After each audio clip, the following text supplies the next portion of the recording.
shall we look at some examples now and say what we think is good or bad about them? I suppose we should start with Amsterdam, as this was one of the first cities to have a bike-sharing scheme. Yes, there was already a strong culture of cycling here. In a way, it's strange that there was such a demand for bike sharing, because you'd have thought most people would have used their own bikes. And yet it's one of the best used schemes.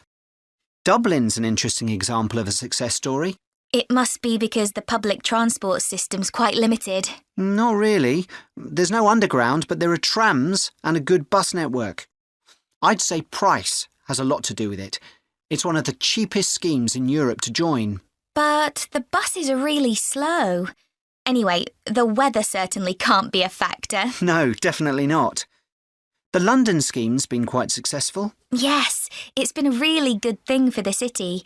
The bikes are popular and the whole system is well maintained, but it isn't expanding quickly enough. Basically, not enough's been spent on increasing the number of cycle lanes. Hopefully that'll change. Yes. Now, what about outside Europe? Well, bike-sharing schemes have taken off in places like Buenos Aires. They built a huge network of cycle lanes to support the introduction of the scheme there, didn't they? It attracted huge numbers of cyclists where previously there were hardly any. An example of good planning. Absolutely. New York is a good example of how not to introduce a scheme. When they launched it, it was more than 10 times the price of most other schemes. More than it costs to take a taxi. Crazy. I think the organisers lacked vision and ambition there. I think so too. Sydney would be a good example to use. I would have expected it to have grown pretty quickly here. Yes.